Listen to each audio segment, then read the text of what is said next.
Hi guys, welcome to my new blog. আজকের blog বহুত interesting হতে যাচ্ছে, কারণ আজকের ব্লগে আমি দেখাবো আমি ইউটিউবার হওয়ার জন্য আমার জীবনে কি কি ইনভেস্ট করছি, কি কি কিনছি, আর এই ইনভেস্ট করে আমি আসলে কি পেয়েছি। ইনি থাকছে আজকের ভিডিও, তো দেরি না করে শুরু করা যাক।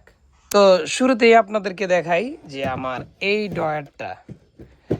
ড্রয়ারটার ভিতরে আমি আসলে কি কি কিনেছিলাম মানে ইউটিউবার হওয়ার জন্য। ঠিক আছে, টোটালি এটা আপনাদেরকে দেখাই। এই ব্যাগের ভিতরে হয়তো বা আছে, হ্যাঁ বেরিয়ে গিয়েছে। এই যে মাইক্রোফোনটা দেখতে পাচ্ছেন, এই যে একটা মাইক্রোফোন, এইটা দিয়ে আমি ওয়াজ মাহফিলের ভিডিও করার জন্য তৈরি করছিলাম। তো এখন ওয়াজ মাহফিলের ভিডিও হয়তো অনেক রাত পর্যন্ত অনেক জায়গায় থাকা লাগে, এই জন্য ওয়াজ মাহফিলের কাজ ছেড়ে দিয়েছি। ওইখানে 400 থেকে 500 সাবস্ক্রাইবার হয়েছিল ইউটিউব। তো এটা চলে গেল। এখন দেখাবো আরেকটা জিনিস, এটা হচ্ছে শর্টগান মাইক্রোফোন বলে, বয়া MM1 কি একটা নাম ছিল। এটা এই শর্টগান মাইক্রোফোনটাও আমি কিনেছিলাম। হ্যাঁ, এটা ইউটিউবার হওয়ার জন্য কিনেছিলাম, বাট এটা এখন আর কাজে লাগে না। তো এটা এইখানেই থাকে। এই যে দেখতে পাচ্ছেন, এটা হচ্ছে ওই যে স্ট্যান্ডের উপরে থাকে। তো এটাও এখন আর ইউজ করি না। আরো কিছু দেখাই আপনাদের। এই যে এই যে এটা হচ্ছে আমি কিনেছিলাম ইউটিউবে ভিডিও করার জন্যই। তো এটাও এখন আর কাজে লাগে না, ফালিয়ে রাখছি। হ্যাঁ, এই যে মাউস টাউস, তারপরে কিবোর্ড, এভরিথিং। এই যে এটাও কিনছিলাম মনে হয় 300-400 টাকা দিয়ে। এটা ওই যে রিসিভ, মানে এটা হচ্ছে যে কি কয় এটারে, এই যে বয়ের ভিতরে লাগাইতাম। তো আমার ছিল তখন S21 আলট্রা। এই যে এটা মানে এটার ভিতর থেকে আপনার এইটা লাগানো লাগতো ওইটাকে পাওয়ার জন্য। কারণ ওই ফোনের ভিতরে এখনকার দেখবেন যে আইফোন, তারপর S21 আলট্রা সিরিজ থেকে এই যে এইগুলা গার্ড নাই, ইয়ারফোনের গার্ড নাই। তো এই গার্ড দেওয়া হচ্ছে আপনার ওইটা করা লাগতো, ওইটার মধ্যে লাগানো লাগতো। তো এটা হচ্ছে এইগুলা কিনা। তো আর কিছু দেখায় আপনাদের। এই যে ল্যাপটপটা দেখতে পাচ্ছেন সম্পূর্ণ, এইটাও কিনেছিলাম হচ্ছে ভিডিও এডিট করার জন্য। আসলে মনে করছি যে কোনটা থেকে কি হয়। হ্যাঁ, এটাও কিনছিলাম তখন আমার প্রায় কত টাকার মতো লাগলো, প্রায় 36,000 টাকা আমার এই ল্যাপটপে খরচ হয়েছিল। এটা এখন পড়ে থাকে। মাইক্রোফোন, তো আমি তখন ভিডিও করতাম, ভয়েস ভিডিও করতাম, তখন ওই মাইক্রোফোন আর হলো না।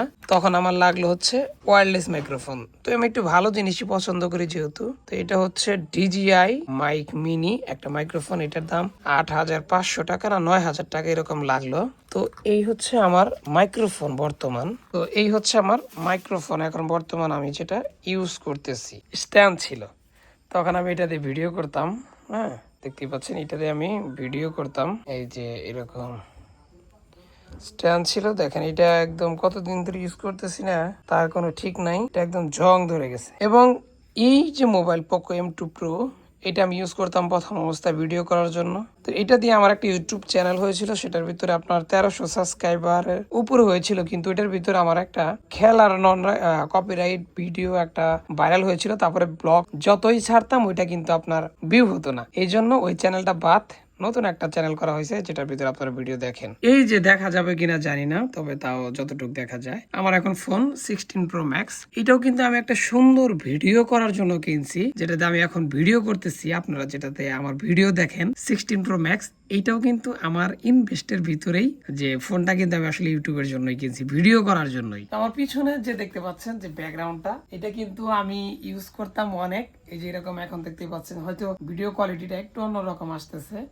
এই ব্যাকগ্রাউন্ডের জন্য এখানে কি ছিল, আমার নিয়ত ছিল যে আমি একটা সুন্দর আপনার একটা স্টুডিওর মতো করব। এই জন্য কিন্তু ব্যাকগ্রাউন্ডটা এরকম এখানে রাখা ছিল। তো এখন এটা হচ্ছে টিম ঢাকার কাজে লাগতেছে, এখন আর এটা হচ্ছে কাজে লাগতেছে না। এবং আরেকটা স্ট্যান্ড ছিল, যেটা হচ্ছে এই সুকেস আর হচ্ছে এইটার পিছনের সাইডে পড়ে গেছে, মানে এটা এখন তোলা যাবে না। ওটা হচ্ছে স্ট্যান্ড, যে বড় স্ট্যান্ড গুলো থাকে না, ওই স্ট্যান্ডটা ছিল। তো এটা হচ্ছে পিছনে পড়ে গেছে, এই জন্য আপনাদেরকে ওটা দেখাইতে পারি নাই। তো সব মিলায় যদি আমি A to Z হিসাব করি, আমি 1,55,000 টাকাতে ফোন নিছিলাম। এই ল্যাপটপটা নিছিলাম হচ্ছে আমি 36,000 টাকা, মাইক্রোফোনটা নিছি আমি 10,000 টাকা, বয়া নিছিলাম হচ্ছে ওইটা নিছিলাম প্রায় 3,000 টাকা খরচ পড়ছিল, কারণ বসুন্ধরা থেকে আমি কিনছিলাম। আর স্ট্যান্ড, তারপরে ওই আরো এভরিথিং সবকিছু মিলায় দেখা যায় যে আমার প্রায় কত 2.5 লক্ষ প্লাস আমার খরচ শেষ করা। এটা মানে 2.5 লক্ষর মতোই প্রায় খরচ। তো এই সবকিছু মিলাই আসলে আমি কি পেয়েছি জানেন, এটা যদি আপনাদের কাছে বলি, সবকিছু মিলাই আমার একটা ইউটিউব চ্যানেল ছিল 1300 সাবস্ক্রাইবার, কিন্তু সেটার ওয়াচ টাইম ছিল না, মনিটাইজেশন ছিল না। আর ওয়াজ মাহফিলের ভিডিও যখন করতাম সেখানে ছিল আপনার 400 450 সাবস্ক্রাইবার, কিন্তু ওইখানে অনেক রাত অনেক জায়গায় যাইতে হয়। এখানে একটা লাইফের রিস্ক আমার মনে হয়েছে যে একটা রিস্ক এরকম হতে পারে। তো দেখা যায় যে একটা ক্যামেরা, একটা ফোন, একটা মোটরসাইকেল, এভরিথিং সবকিছু মিলায় 3-4 লক্ষ টাকার একটা জিনিস থাকে, অনেক দূরে যেতে হয়। তো সেইখানে দেখা যায় যে একটা আমার কাছে রিস্ক মনে হয়েছে। শীতকাল, কুয়াশা থাকে, ডাকাতের ভয় থাকে, চোর বাটপাড়ার ভয় থাকে।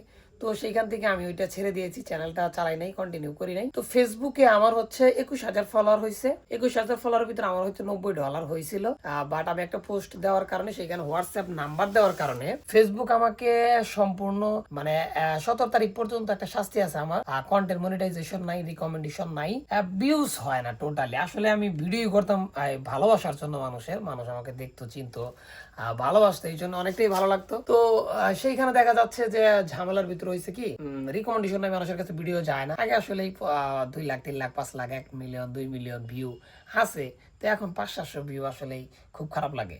তো যাই হোক, সবকিছু শেষে আমি একটা কথাই বলতে চাই, এই যে এখন বর্তমানে আমি একটা চ্যানেল খুলছি, এটা হচ্ছে প্রায় 9টা সাবস্ক্রাইবার হয়েছে। তো এই তারিখে যে আমি ধরছি সেটা হচ্ছে আমি কন্টিনিউ ভিডিও আপলোড করব প্রতিনিয়ত, আমার লাইফে ঘটে যাওয়া বা প্রতিদিন কি কি ঘটে, আমি কি করি, আমার আশেপাশে সবকিছু, এভরিথিং সবকিছুই আপনাদের সাথে শেয়ার করব। এখন এই তারিখ আর ছাড়তেছি না টোটালি। হ্যাঁ, আমি এত টাকা ইনভেস্ট করছি এখান থেকে একটা ভালো কিছু করার জন্য। তো বিষয় হচ্ছে আমি এখান থেকে সফলতা অর্জন করেই ছাড়বো ইনশাল্লাহ। আপনারা দেখেন আর না দেখেন, আমার কাজ থাকবে, আমি ভিডিও ছাড়বই ইনশাল্লাহ, একদিন সবার মনের ভিতরে ঢুকবো, এই আশা ব্যক্ত করেই আমি আমার কন্টেন্ট আজকে শেষ করতেছি। সবাই ভালো থাকবেন। আসসালামু আলাইকুম।